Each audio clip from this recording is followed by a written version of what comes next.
Ladies and gentlemen, welcome to Brussels Press Club, to those of you here with us today, and to many who are viewing this press briefing via the online video streaming. Welcome as well. It's my honor to introduce His Excellency Roman VASSILENKO, Ambassador of the Republic of Kazakhstan to the Kingdom of Belgium and Head of Mission to the European Union and to NATO. Welcome.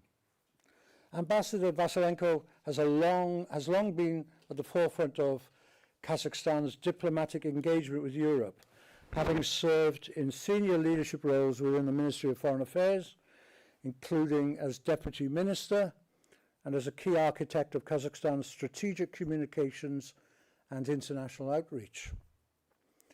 His extensive experience and deep understanding of Kazakhstan-EU relations makes him uniquely positioned to guide today's discussion. Today's roundtable, Kazakhstan-EU, Where Next After 10 Years of Enhanced Partnership, will focus on three key themes. Taking stock of the first decade of the Enhanced Partnership and Cooperation Agreement, identifying new drivers for political, economic and connectivity cooperation, and finally, exploring forward-looking priorities in the green transition, digital transformation, and regional security. With that, it's my pleasure to give the floor to Ambassador Roman VASSILENKO.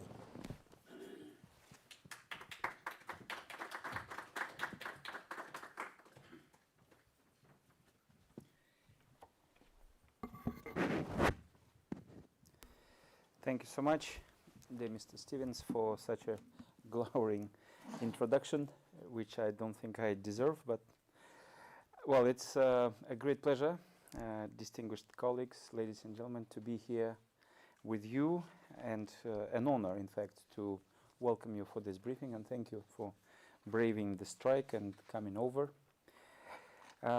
Indeed, Kazakhstan and the European Union enjoy a solid, long-standing strategic partnership grounded in mutual respect, shared interests and goals, and a commitment to the law-based international order grounded in the principles of the United Nations Charter. This December, we will celebrate the 10th anniversary of the signing of the Enhanced Partnership and Cooperation Agreement between Kazakhstan and the European Union and its member states. Kazakhstan thus became the first among Central Asian countries to sign and ratify this agreement that is called the New Generation Agreement. It serves as a comprehensive framework for our political, economic, and sectoral cooperation across 29 areas. We value our engagement with the EU as our leading trade and investment partner, but also as a key partner on many global challenges, from climate change and connectivity to regional security and sustainable development. I would like to point out a very dynamic political dialogue that we have established with the European Union. Kazakhstan's President Kassym-Jomart Tokayev held bilateral meetings with presidents of the European Council Antonio Costa and European Commission Ursula von der Leyen last April in Samarkand. Our leaders participated in the Central Asia-European Union Summit, where the partnership between the two regions was elevated to a strategic level. Last September, President Tokayev met with Antonio Costa on the sidelines of the 80th session of the United Nations General Assembly in New York. Next week in Brussels, the 22nd meeting of the Kazakhstan-EU Cooperation Council will take place at the ministerial level, and the leaders will review the implementation of this Enhanced Partnership and Cooperation Agreement and discuss our rapidly expanding agenda, including trade, investment, humanitarian ties, and political dialogue that will continue at the highest level in the very near future in Astana as well. The meetings in Samarkand and New York, in Astana and Brussels, underscore shared priorities, expanding cooperation in connectivity, critical minerals, digital innovation, agriculture, and education. Over the recent years, we have witnessed how Kazakhstan's relationship with the EU has continued growing stronger and more dynamic. Despite geopolitical turmoil and global economic instability, the EU remains Kazakhstan's largest trading and investment partner, with the bilateral trade volume nearing 50 billion US dollars in 2024, which is 90% of the EU's trade with the region of Central Asia. This year, this volume also remains central to our economy and strategic partnerships. Since Kazakhstan's independence, the EU has invested more than $200 billion in the Kazakh economy, and about 4,000 European companies operate successfully in our country. We reaffirm our determination to further diversify and expand these ties, creating new opportunities for our businesses and citizens.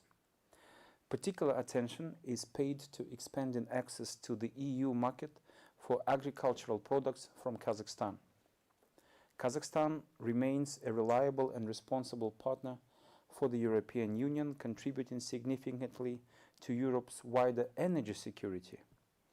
Kazakhstan supplies around 13% of the EU's oil consumption and approximately 16% of its uranium needs, making our country a stable pillar in Europe's diversified energy infrastructure.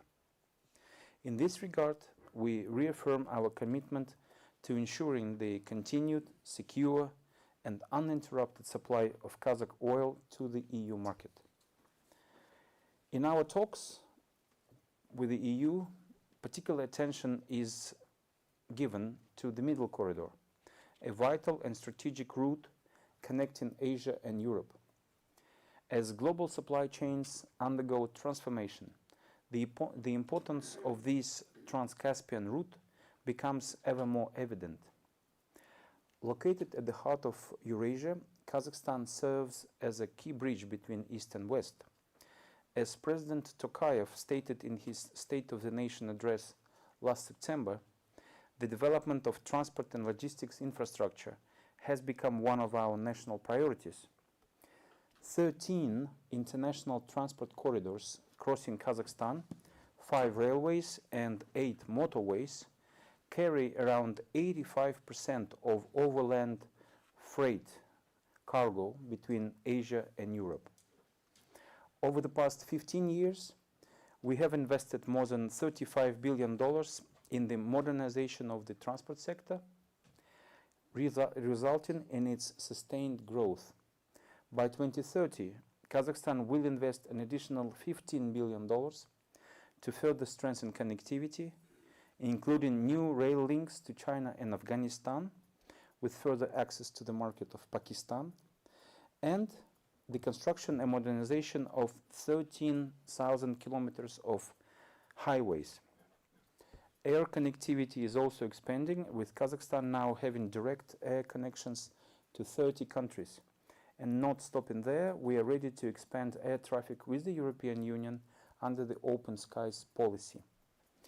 Digital transformation and large-scale implementation of artificial intelligence remain central to our vision.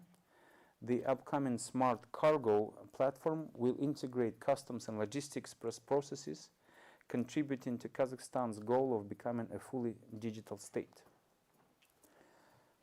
Speaking in greater detail about the Trans-Caspian International Transport Route, or the Middle Corridor, it has already demonstrated significant growth.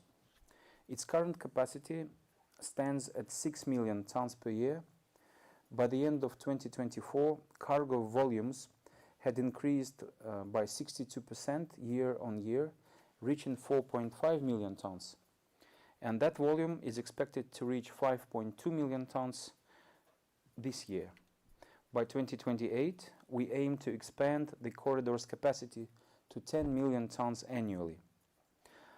Positive developments in the South Caucasus, of course, the ongoing process towards signing the peace agreement between Armenia and Azerbaijan, further strengthened the corridor.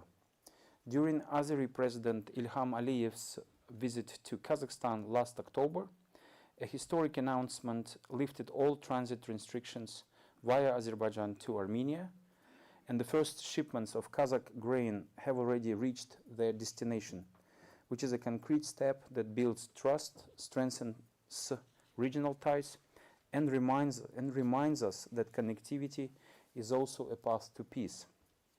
As we can see, the Middle Corridor is evolving beyond a mere transport route. It is becoming a strategic partnership platform that connects economies, technologies, and people. These joint efforts strengthen Eurasia's connectivity and align with the EU's Global Gateway and China's Belt and Road initiatives, which we view as complementary to each other. Moreover, we see many mutually beneficial opportunities in terms of a possible synergy between the EU's Trans-European Transport Network policy, TEN-T, and the efforts of Central Asian countries to develop transport connectivity. We would like to call on the EU, its member states, as well as financial institutions to move faster and focus on practical implementations of the 2023 EBRD report on both hard and soft infrastructure in Central Asia. Kazakhstan, in turn, is committed to working closely with the European Union and all regional partners to ensure that the Middle Corridor evolves into a modern, efficient, safe, and sustainable artery of cross-regional trade. Another forward-looking dimension of our cooperation is our work on critical raw materials and the broader green and digital transitions. Kazakhstan possesses both natural potential and strong political will to develop this sector in a responsible and mutually beneficial way. Kazakhstan can supply 21 out of 34 elements identified in the EU's Critical Raw Materials Act, with more deposits under preparation for future extraction. We already export copper, chromium, titanium, phosphorus, beryllium, tantalum, and manganese to the European market. Our joint work under the 2025-2026 roadmap, including the Saritogan graphite project's inclusion onto the EU's list of strategic projects, demonstrates how seriously both sides take this agenda. Our cooperation with the EU on CRM value chains is emerging as one of the most promising areas, an area that will support Europe's industrial resilience while enabling Kazakhstan to modernize its economy. I would also like to highlight the importance of interparliamentary cooperation, which forms the democratic backbone of our political dialogue. Last week, Brussels hosted the 22nd meeting of the Parliamentary Cooperation Committee between the Kazakh Parliament and the European Parliament, which was productive and encouraging. It demonstrated once again that our partnership is strengthened not only by governments, but also by the active engagement of legislators, experts, and civil societies on both sides. Equally important are the people-to-people contacts that serve as the living bridge between our nations. Education, cultural exchange, academic mobility, and youth cooperation are essential for our lasting partnership. In this context, we warmly welcome the decision by the EU member states to grant the European Commission mandates to negotiate visa facilitation and readmission agreements with Kazakhstan. And this decision represents a significant step toward bringing our peoples even closer, enabling greater mobility, more opportunities for students and professionals, and deeper mutual understanding. Ladies and gentlemen, today Kazakhstan and the European Union have built a mature, confident, and future-oriented partnership. It is a partnership rooted in shared values, enriched by mutual interests, and guided by a common vision of regional and global stability. As we look to the next decade of cooperation, we remain committed to working hand in hand with the European Union, expanding our strategic dialogue, strengthening economic ties, enhancing regional connectivity, and nurturing the human bonds that sustain every successful partnership. And we are confident that together we will continue to transform our shared goals into concrete achievements for the benefit of our peoples. Thank you. I'll be more than happy to answer all your questions. Thank you.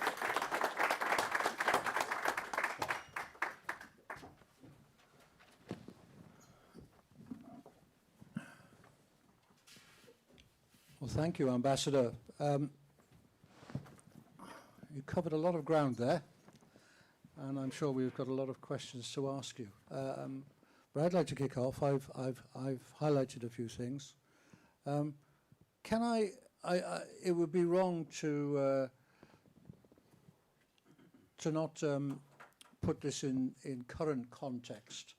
So with the world as it is at the moment, in particular I'm thinking of relations with Russia and China, and I want to ask you how you cope and how you see your country coping with a multi-vector policy that maintains strong ties with both of these powers, but also maintaining relations with the EU.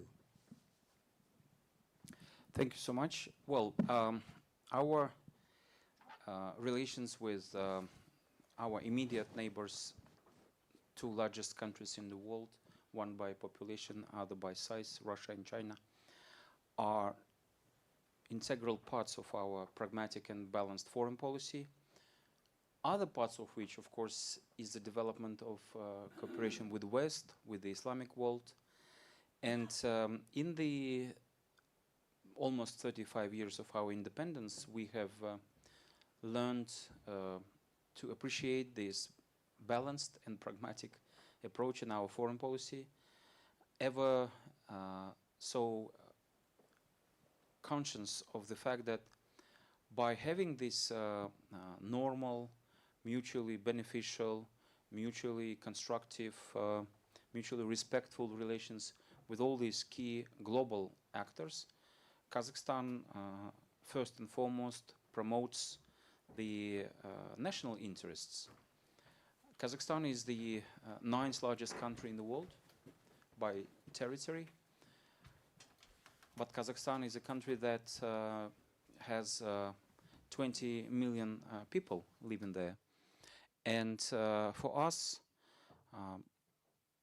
neighboring such big countries, influential countries, diplomacy is the answer. It has been learned by our ancestors. It has been financed by our leaders. And our current president, Kassym-Jomart Tokayev, as the foreign minister in the early years of independence, has contributed significantly to drafting these foreign policies that we maintain right now. Our fundamental tenet is that the United Nations Charter is and remains and will be the guiding light upon which we should build our relations with all neighbors. And that is why we are so clear in our support for the United Nations, in our support for the United Nations Charter, and in our support for the United Nations Security Council reform, which we understand is needed to make this institution even more relevant to addressing the challenges of the global world today.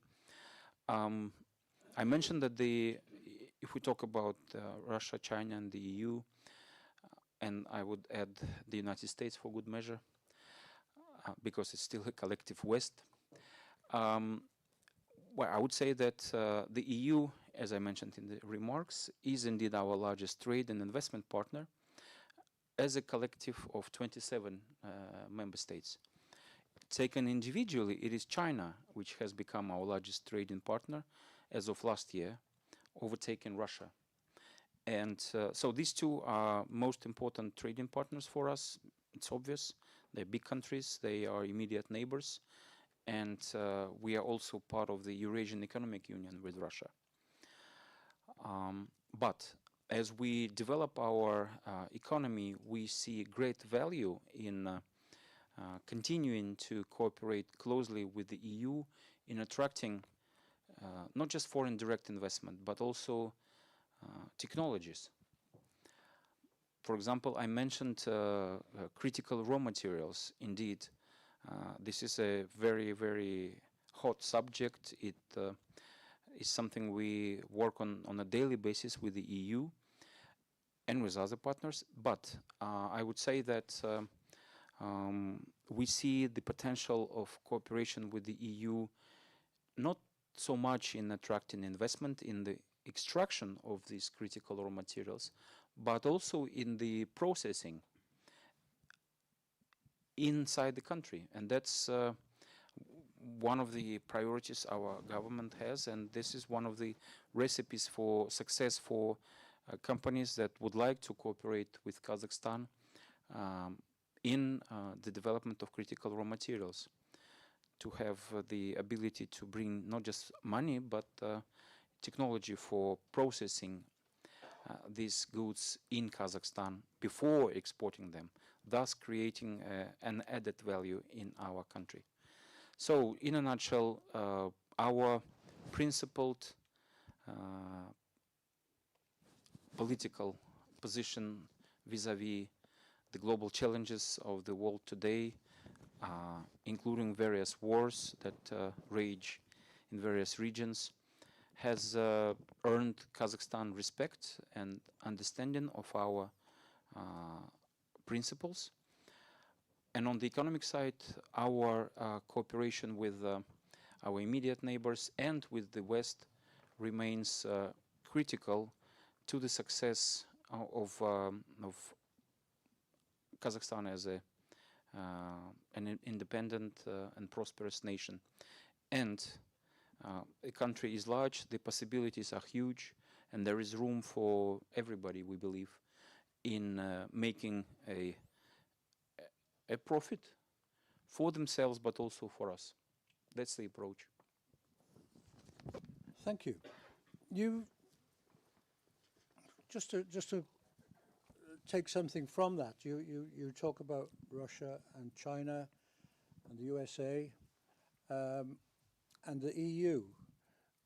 Russia, China, and the USA have, I would have thought, one chain of command, one decision-making process, governmentally. Whereas you mentioned in your speech, one of the things you'd like to see is call on the EU to move faster. Does the fact that the EU is 27 different nations cause you problems, or is it something that you're able to cope with? Well, this is the reality. So we hope. We have learned a long time ago, and we continue to keep learning to navigate the Brussels machinery. I don't want to say bureaucracy, machinery, but I think it's by now it's quite organized. Yes, of course, it would have been much simpler if there was one decision-making center, but that's also the strength of the EU, that this is a collective of the 27 member states, and once the decision is made, it is the decision of all 27 member states. But that call that I made was in relation to our cooperation on connectivity and CRMs, because these are the two hottest issues on the agenda. And I can give you an example, which I think will be also discussed later this week in Tashkent at the third economic forum between European Union and Central Asia. And that is that almost 2 years ago, here in Brussels, the first investors forum took place that pledged 10 billion euros from the EU and EU-supported financial institutions into the development of the infrastructure projects in Central Asia. That was in furtherance of this EBRD study from 2023, which I also mentioned, which identified 32 or 33 hard infrastructure projects and 7 soft infrastructure projects in Central Asia requiring 18.5 billion euros. So if you ask me where we are now and how good, how well we did in the intervening 2 years, almost 2 years. I would say that we are perhaps in a very early stages of implementing those commitments. The EBRD, for example, has up to now signed loan agreements with Kazakhstan on infrastructure to the tune of $800 million. The EIB is catching up. They've signed a loan agreement with the Development Bank in Kazakhstan in March this year for 200 million euros. So we can't say that we haven't moved, but we can say that we have just started moving forward. And yes, there are a lot of bureaucratic reasons for this, or there is a reason of having to do a lengthy feasibility study for this project or for that project. But our call, therefore, is to speed up all those considerations as much as possible. The market is there, the market demand is there. We need to build up these capacities now, and that's why our pledge is to work equally fast as it is possible for the EU and the financial institutions to implement those projects. Okay, thank you. You talked about energy transition and climate commitments. Fascinating that you say out of 34 critical minerals, you have 21 of them. That's amazing. I'd like to just reflect on energy stability and security, and you talked about guaranteeing oil supply to Europe. Would you like to expand on that at all? Are we able to expand? Yes, Yes, yes. thank you very much. It's a very pertinent question. Well, just to give you some more numbers, I hope I didn't overload you with numbers. Kazakhstan produces around just under 100 million tons of oil a year, of which we export 80%. And of those exports that we do, 95%, I would say, goes to Europe, which is making up those 13% of European Union's oil imports that I mentioned in my remarks. We are part of the OPEC Plus arrangement. We, of course, work with other parties in that arrangement. We are limited in how much we can export through the existing infrastructure, because one can say that it is almost at its full capacity, but we are working to expand those volumes, including through the middle corridor, so that we can add extra million or 2 or 3 million of oil that we will export via the Caspian Sea to Azerbaijan, and then further via the Baku-Tbilisi-Ceyhan pipeline. But I would highlight the fact that the largest share of these exports is exported via the CPC pipeline that takes oil from Tengiz, the 6th largest oil field in the world, to Novorossiysk, the Russian Black Sea port, from where it is exported by tankers to Europe mostly. And even in this almost 4 years of the conflict in Ukraine, that route has been instrumental for Kazakh oil exports. It isn't sanctioned or impacted by the restrictive measures by any of the Western sanctioning jurisdictions, because it exports more than 90% of Kazakh oil.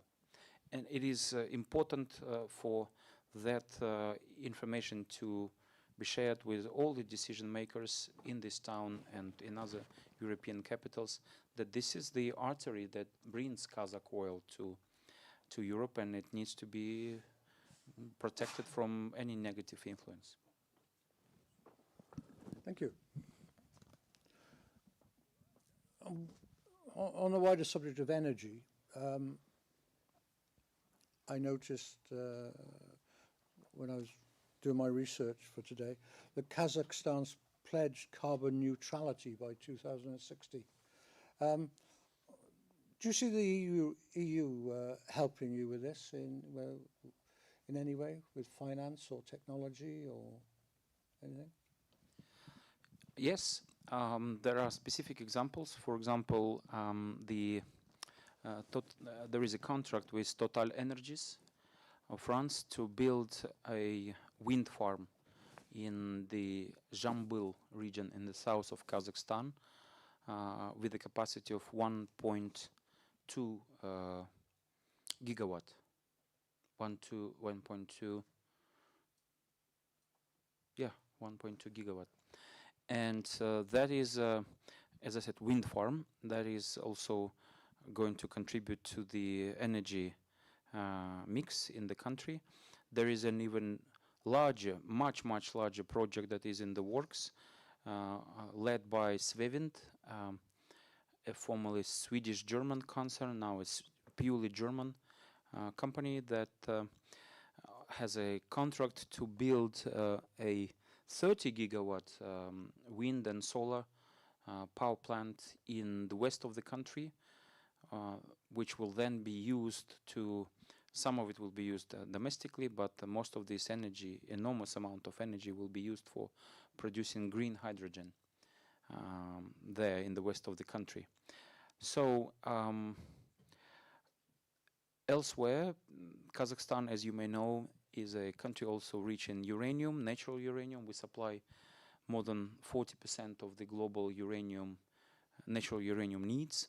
And a decision was made by our people at a referendum a year ago to build up Kazakhstan's first nuclear power plant. But we are planning to do that with consortia that will include prominent international companies, ensuring the best safety technologies. We have now agreed that Rosatom of Russia will lead the first consortium, but discussions are still ongoing with other potential members of that consortium or of any other consortia that will build Kazakhstan's second or potentially third nuclear power plant. And these companies include EDF of France, KHNP of South Korea, and CNNC of China. So you heard the name of the French company. They too are in the discussions with our agency for atomic agency to participate and build Kazakhstan's nuclear power plants. So that's another type of contribution. But then, as I mentioned, we are working with the EU to develop various projects in critical raw materials, which are critical for digital and green transition, and not just in the EU, but also in Kazakhstan. So we are looking forward to the expansion of this cooperation. For now, it's just one Kazakh project that is selected by the EU as a strategic project, meaning that the European Union pledges to look for investment in the development of this project, but also then in the buying of its products, in this case battery-grade graphite. So we have, as I mentioned, the roadmap for cooperation between the EU and Kazakhstan in critical raw materials for 2025-2026, but already the parties are discussing the future.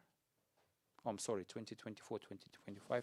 For next year, we will get a new one, and it's a very clear step-by-step roadmap where we will take the development of critical raw materials, and the environmental issues are very much prominent in this cooperation with the EU.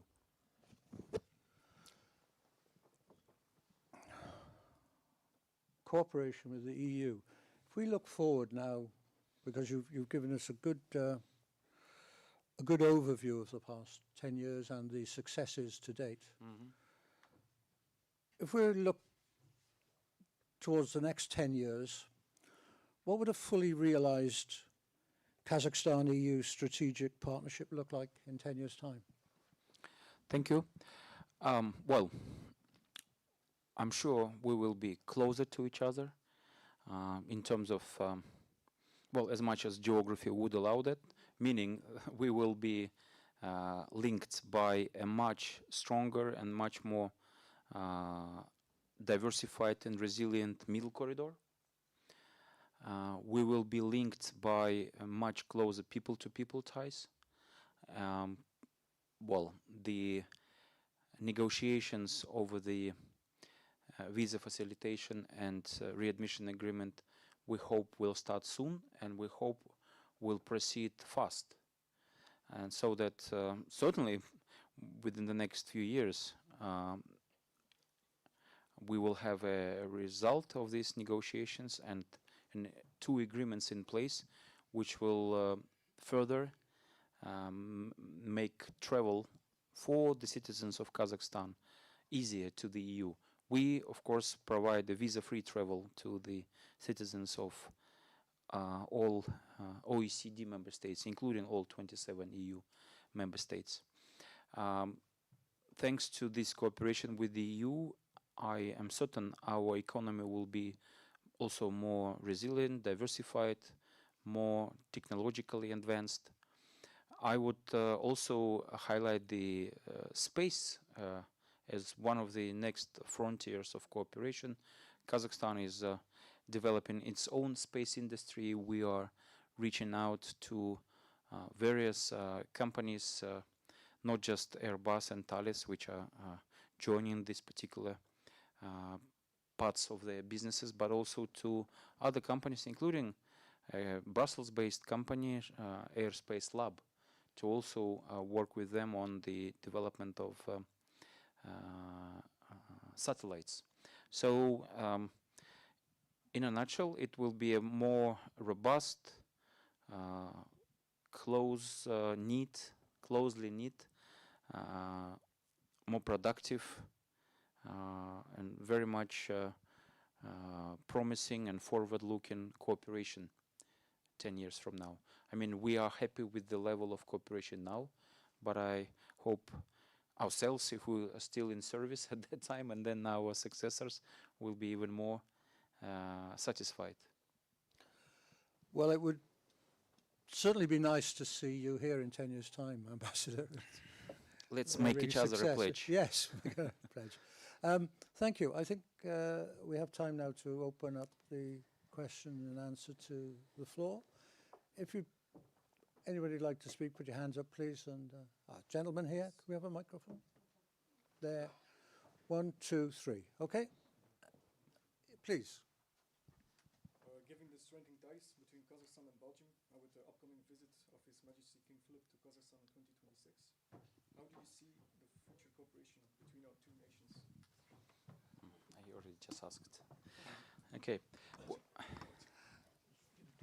Just for those who didn't hear it, how do you see the future cooperation between Belgium and Kazakhstan? Yes. Well, it is already a very solid relationship. Belgium is one of the top investors in Kazakhstan and one of our largest trading partners. There are about 100 or so companies with Belgian participation in Kazakhstan. A lot of them are in the transport and logistics sector. I would mention companies such as Sarens, Alers, Yandenul, but there are others that are developing their ties, developing their presence in Kazakhstan. Just a couple of weeks ago, Le Pain Quotidien, a chain famous here, Belgian-based chain, opened its first store in Kazakhstan. By the way, with Speculoos being the most popular good that they sell. and the speculous paste to go with the biscuits. And they have plans to open up to 14 such stores throughout the country, as there is a growing demand for such a kind of services. So I think that our political relations are excellent, our economic relations are strong and growing, our education and cultural cooperation is also quite intensive, I should say, but we will hope to have more Kazakh students come here. We would like to have a partnership set up between a deeper partnership compared to the ones we have between universities. For example, there are branches of universities from the UK, from Germany, from France, from Italy, from the US, from China, South Korea, in Kazakhstan, but there is no such partnership yet with the Belgian universities, and we certainly hope that in the next few months and years we will see such cooperation in place. Football diplomacy is all the rage, shall we say, in Kazakh-Belgian relations. Kazakhs are very hospitable people, so when they came here in September, they lost to Belgium. So Belgium 6-0, but at home we drew 1-1. But then Kairat Almaty will host Brugge in January, and just tonight in Belgium, Kairat plays Anderlecht in futsal, not football, but futsal. So this is very, very, very intensive. I don't know if we've been playing so much with other countries in the short period of time. So all in all, we also hope that next year we will expand this cooperation in the cultural area with some exhibitions, concerts.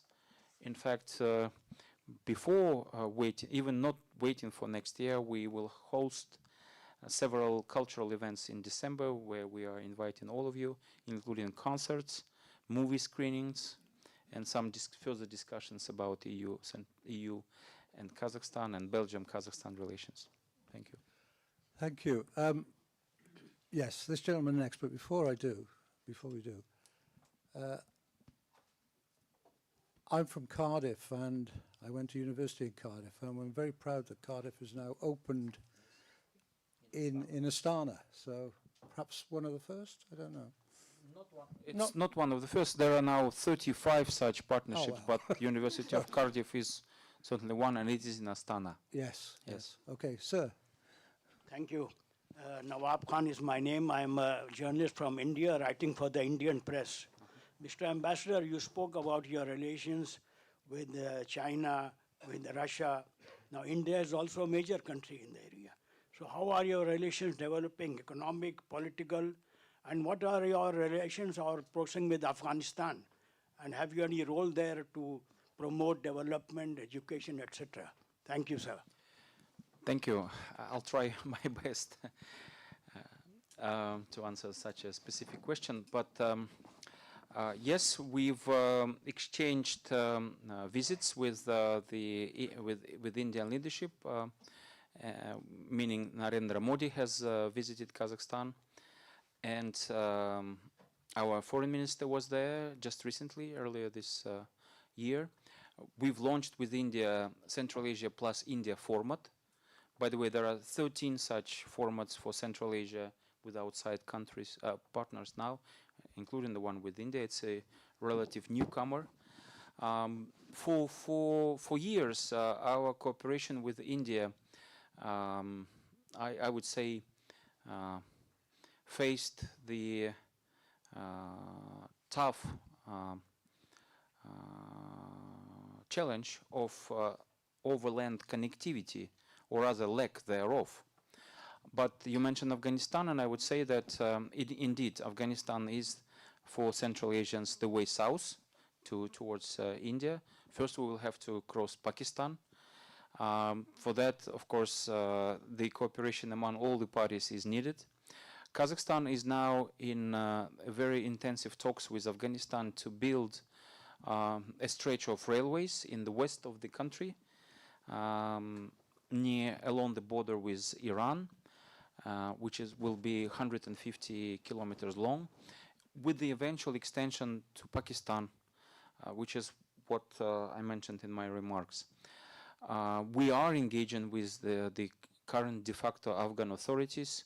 Just 2 weeks ago, we hosted here our special envoy from the president on Afghanistan, who met with his counterparts from other Central Asian countries, and with the EU special envoy for Afghanistan and the EU special envoy for Central Asia for the regular coordination meeting.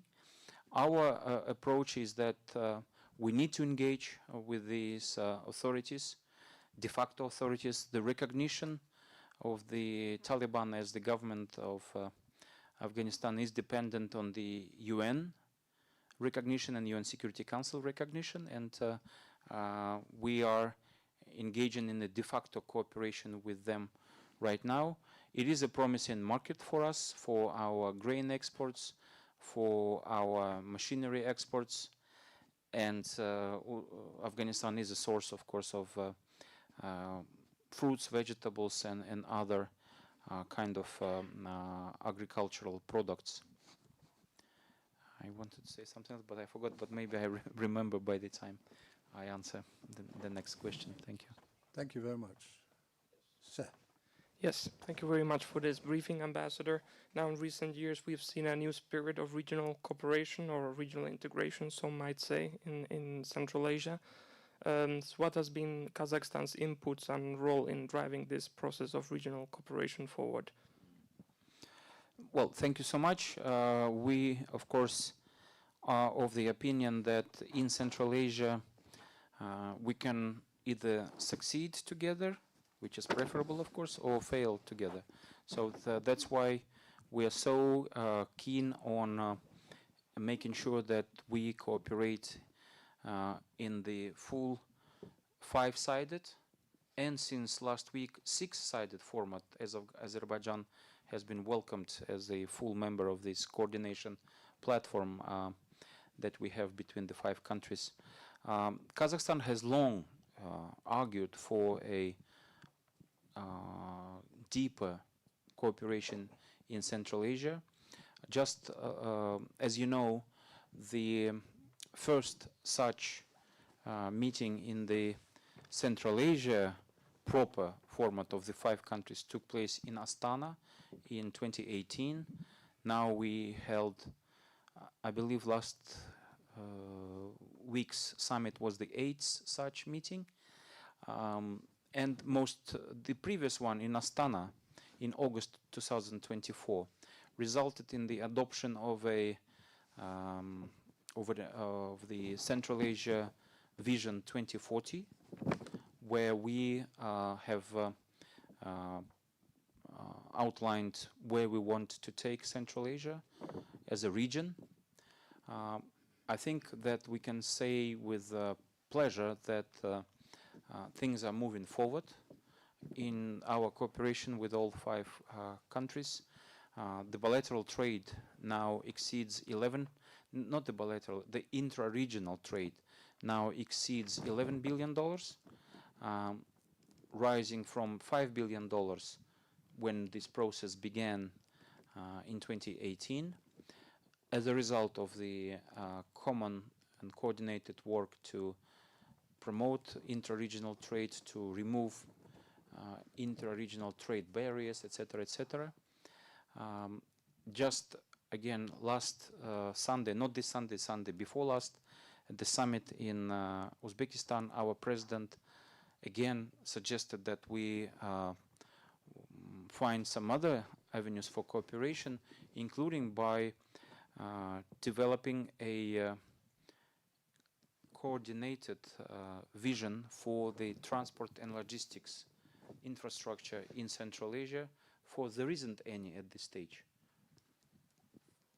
as there is, say, in the European Union with TEN-T, Trans-European Network Transport. The same idea is there, to develop a coordinated vision, so that, of course, there will be competition, friendly competition, but there needs to be a greater coordination even in the way we build those arteries of transport in Central Asia. Kazakhstan has always been and will always be one of the strongest supporters of regional cooperation in Central Asia. Thank you. Is there anybody else who would like to ask a question? No? Okay. Well, I'm going to ask a few more questions on behalf of our online viewers, if I may.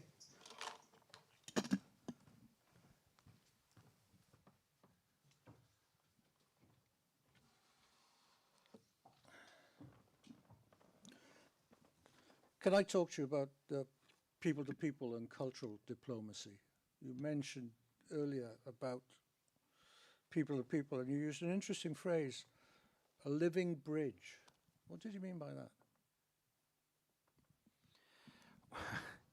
Well, I think I know, but yes. I'm asking you. Well, one specific example that comes to mind is the Kazakhische Deutsche, or Kazakh German, Germans who live in Germany now, numbering 1 million people. But they are indeed a living bridge that connect the two countries because they've maintained some relatives. We still have 225,000 Germans in Kazakhstan. But they maintain ties, they maintain business links, they develop those business links. Some of them are going back to live and do business in agriculture in Kazakhstan. There are many cases of such reverse migration, shall we say. This is one example. The other example is, of course, students who are studying abroad from Kazakhstan, but increasingly in Kazakhstan. We now have 31,000 foreign students from Kazakhstan, from abroad in Kazakhstan. This is a number unheard of for our country only 5 years ago. And now our ambitious goal, our ambitious Ministry of Science and Higher Education's goal is to drive this number to 150,000 within the next 3 to 4 years. Now I remember what I wanted to say about India, and that's among those there are not just there are people from around the world, many Indians, but increasingly Europeans who go to Kazakhstan to study. So it's not one way, no longer one way. It's the other way around. As young people appreciate the opportunity to receive higher education at affordable prices, competitive education that allows them to be, especially if those are done under dual diplomas. So this is what we meant. I hope that once we complete these negotiations over the visa facilitation and readmission agreement with the EU, there will be more Kazakhs traveling to the EU, bringing back positive memories, positive impressions. Around 120,000 Kazakh citizens go to the European countries annually. Pretty much the same number returns. There is no risk of outward migration out of Kazakhstan. But I'm sure that with visa facilitation, these numbers will double, triple in the next few years. And this will be the living bridge that will draw us even closer together. Okay. Thank you. Last chance. Is there anybody else who'd like to ask something? Otherwise, we shall thank you formally, but informally, we're going to continue and have our own living bridge over a cocktail afterwards. So Thank you so very much. much. Thank you. Ambassador. Thank you, Mr. Stevens, and thank you to everybody.